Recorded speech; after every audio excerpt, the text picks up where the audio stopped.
கஞ்சா பதுக்கியதாக தொடரப்பட்ட வழக்கில் சவுக்கு சங்கருக்கு நிபந்தனை ஜாமீன் வழங்கப்பட்டுள்ளது. சவுக்கு சங்கர் 80 நாட்களுக்கும் மேலாக சிறையில் இருப்பதால் அவருக்கு நிபந்தனை ஜாமீன் வழங்கி மதுரை போதைப்பொருள் தடுப்பு சிறப்பு நீதிமன்றம் உத்தரவிட்டிருக்கிறது. சவுக்கு சங்கர் மீது 17 வழக்குகள் பதியப்பட்ட நிலையில் அவருக்கு பல வழக்குகளிலும் தற்போது ஜாமீன் கிடைத்திருக்கிறது.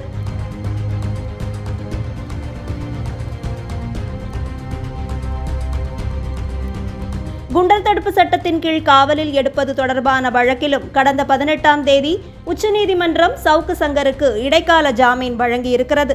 அதனால் கூடிய விரைவில் அவர் வெளியே வருவதற்கான வாய்ப்பு அதிகமாக இருப்பதாக அவரது வழக்கறிஞர்கள் தெரிவித்துள்ளனர். தமிழகத்தின் பிரபல பத்திரிகையாளர் திரு சவுக்கு சங்கர் அவர்கள் மீது உதகை நகரில் அல்லிராணியின் என்ற காவல் ஆய்வாளர் அளித்த புகாரின் அடிப்படையில் தொடுக்கப்பட்ட வழக்கில் அவரை ஆஜர்படுத்த இன்று போலீசார் நீதிமன்றத்தில் அழைத்து வந்தனர். இந்த நீதிமன்றத்தில் ஆஜர்படுத்தி அவரை நீதிபதி அவர்கள் 12/8 வரை 15 நாட்கள் காவலில் வைத்து உத்தரவிட்டார். அதற்கு நாங்கள் எங்களுடைய எதிர்ப்பை தெரிவித்தோம், எங்களுடைய வாதங்களை முன்வைத்தோம். ஏனென்றால் இந்த குறிப்பிட்ட ஒரே சம்பவத்திற்காக தமிழகத்தில் பல்வேறு மாவட்டங்களில் 17 வழக்குகள் தாக்கல் செய்யப்பட்டுள்ளன. ஒரே ஒரு சம்பவத்திற்காக 17 வழக்குகள் வெவ்வேறு மாவட்டங்களில் வெவ்வேறு காவல் நிலையங்களில் தாக்கல் செய்யப்பட்டுள்ளது. இந்த 17 வழக்குகளில் பல்வேறு வழக்குகள் கிட்டத்தட்ட 10 வழக்குகளில் அவருக்கு ஜாமீன் வழங்கப்பட்டு விட்டது.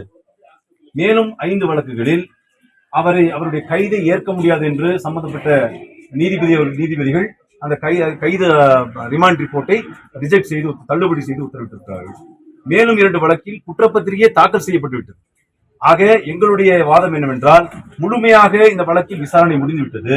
ஒரே சம்பவத்திற்காக 17 வழக்குகள் தொடுக்கப்பட்டிருக்கின்றன.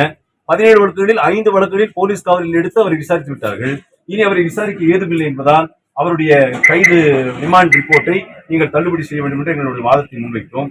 ஆனால் காவல்துறை தரப்பில் ஒரே குற்றமாக ஒரே சம்பவமாக இருந்தாலும் இது தனியான வழக்கு என்பதால் அவரிடம் நாங்கள் ஆதாரங்களை சேகரிக்க வேண்டியிருக்கிறது, அவரை மீண்டும் நாங்கள் விசாரணை செய்ய வேண்டியிருக்கிறது.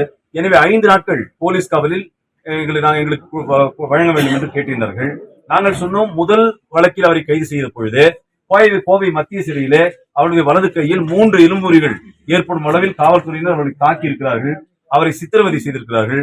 எனவே 5 நாட்கள் போலீஸ் காவலில் அவருக்கு வழங்கினால் மீண்டும் அவர் உயிருக்கும் உடலுக்கும் அச்சுறுத்தல் ஏற்படும், மன ரீதியாக அவர் துன்புறுத்தப்படுவதற்கு வாய்ப்புகள் இருக்கிறது என்று நாங்கள் வாதிட்டோம்.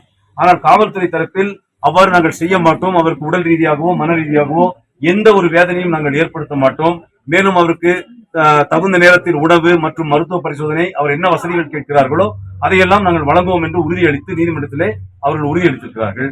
ஆனாலும் நாங்கள் வழக்கறிஞர்கள் நாங்கள் தினம் 4 மணி நேரத்துக்கு ஒரு முறை அவரை சந்திப்பதற்கு எங்களுக்கு 1 மணி நேரம் வாய்ப்பு வழங்க வேண்டும் என்று சொன்னோம்.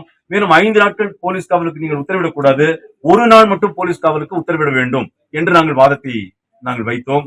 எங்கள் வாதத்தை ஏற்றுக்கொண்ட மாண்புமிகு குற்றவியல் நீதித்துறை நடுவர் அவர்கள் 24 மணி நேரம், அது இன்றிலிருந்து நாளை மாலை 5 மணி வரை 1 நாள் போலீஸ் காவலுக்கு உத்தரவிட்டிருக்கிறார். இந்த 1 நாள் போலீஸ் காவலில் 4 மணி நேரத்திற்கு ஒரு முறை வழக்கறிஞர்கள் 1 மணி நேரம் நாங்கள் அவரை சந்தித்து பேசுவதற்கும் எங்களுக்கு நீதிமன்றம் உத்தரவை அளித்திருக்கிறது.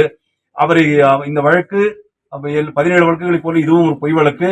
இது நீதிமன்றத்திற்கு விசாரணைக்கு வரும்பொழுது இதை நாங்கள் முறையான முறையில் நாங்கள் எதிர்கொள்வோம். இந்த வழக்கிலும் அவர் விடுதலை ஆவார் என்கிற நம்பிக்கை இருக்கிறது. மேலும் மாண்புமிகு உச்ச நீதிமன்றம் அவருக்கு இடைக்கால ஜாமீன் வழங்கி உத்தரவிட்ட பிறகும் கூட இந்த காவல்துறையினர் அவரை மேலும் அவரை மன ரீதியாக உடல் ரீதியாக அவரை துன்புறுத்த வேண்டும் என்பதற்கு இந்த போலீஸ் காவல் எடுத்திருக்கிறது என்பதுதான் உண்மை.